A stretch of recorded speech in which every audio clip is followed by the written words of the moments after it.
Hi friends, வணக்கம். எல்லாரும் எப்படி இருக்கீங்க? ரொம்ப சூப்பராக இருப்பீங்க நம்புகிறேன். இந்த வீடியோவில் நம்ம கா அப்படிங்கிற ஒரு வார்த்தையை வச்சு தான் பார்க்க போகிறோம். கா அப்படிங்கிறது ஒரு சென்டென்ஸில் வரும்போது அது உடைய அப்படிங்கிற அர்த்தத்தை நமக்கு கொடுக்கக்கூடியது. இந்த காவை எடுத்துக்கிட்டிங்கன்னா இது ஆண்பால் ஒருமையில் நம்ம சேர்க்கக்கூடிய வார்த்தை.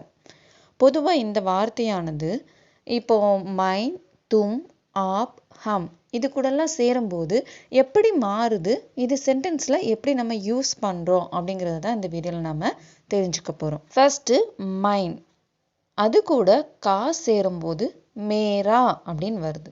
இப்போ நமக்கு தெரியும் மைன்னா நான், கா சேரும்போது காக்கு உடைய அப்படிங்கிற அர்த்தம். ஸோ மைன் ப்ளஸ் கா மேரா அப்படிங்கும்போது என்னுடைய, என் அப்படிங்கிற அர்த்தத்தை இது கொடுக்கக்கூடியது. இதுக்கான எடுத்துக்காட்டு பாருங்க. என் பெயர் ராம், அதாவது என்னுடைய பெயர் ராம் அப்படின்னு நம்ம சொல்கிறோம். அப்படின்னா இந்த என், என்னுடைய அப்படிங்கிறதுக்கு நம்ம ஹிந்தியில் மேரா அப்படிங்கிற வார்த்தையை நம்ம யூஸ் பண்ணோம். ஸோ மேரா நாம் ராம் ஹை.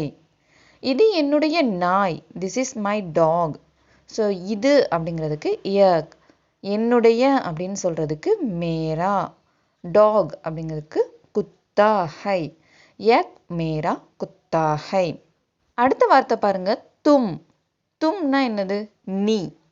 அது கூட கா அப்படின்னு சேரும்போது தும்ஹாரா இல்லைன்னா தேரா அப்படின்னு சேஞ்ச் ஆகும்.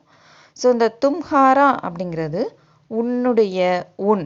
இப்போ நீ அப்படிங்கிறது உன்னுடைய, உன் அப்படிங்கிற அர்த்தத்துக்கு சேஞ்ச் ஆகக்கூடியது தான் தும்ஹாரா. இதுக்கான எடுத்துக்காட்டு பாருங்க.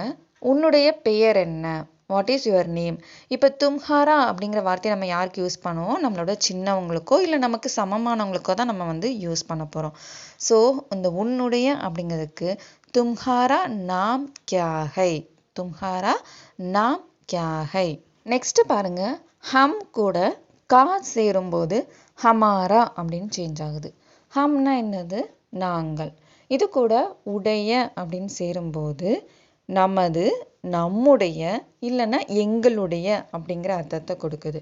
ஸோ ஹமாராங்கிற வார்த்தை வந்துச்சுன்னா நம்முடைய, எங்களுடைய, நமது அப்படிங்கிற வார்த்தையில தான் நம்ம அந்த சென்டென்ஸை யூஸ் பண்ண முடியும். இதுக்கான எடுத்துக்காட்டு இந்தியா நமது நாடு. இதில் நமது அப்படிங்கிற வார்த்தை வந்திருக்கு. ஸோ அந்த நமது அப்படிங்கிறதுக்கு ஹமாராவை நம்ம யூஸ் பண்ண போகிறோம்.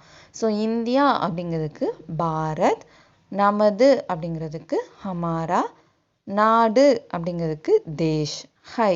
பாரத் ஹமாரா தேஷ் ஹை. அடுத்தது ஆப். இது கூட கா சேரும்போது ஆப்கா. ஆப்னா என்னது? நீங்கள், தாங்கள் அப்படின்னு சொல்கிறது. ஸோ இது கூட கா அப்படிங்கிறது உடைய அப்படிங்கிற மீனிங்கை கொடுக்கும்போது உங்களுடைய இல்லைன்னா தங்களுடைய, அதாவது ஆப்கா அப்படின்னு நம்ம யூஸ் பண்ணணும். இப்போ இதுக்கான எடுத்துக்காட்டு பார்ப்போம். இது உங்களுடைய அறை, this is your room. So இந்த உங்களுடைய அப்படிங்கிற வார்த்தையை நம்ம யாருக்கு யூஸ் பண்ணுவோம்? நம்மளோட பெரியவங்கக்கிட்டேயோ இல்லை நம்ம மரியாதை கொடுக்கக்கூடியவங்கக்கிட்டேயும் நம்ம யூஸ் பண்ணக்கூடிய வார்த்தை. ஸோ இந்த உங்களுடையக்கு நம்ம ஆப்கா அப்படிங்கிற வார்த்தையை நம்ம ஹிந்தியில் யூஸ் பண்ணுவோம். ஸோ இது அப்படிங்கிறதுக்கு யக், உங்களுடைய அப்படிங்கிறதுக்கு ஆப்கா, ரூம் அப்படிங்கிறதுக்கு கம்ரா. ஸோ யக் ஆப்கா கம்ரா ஹை.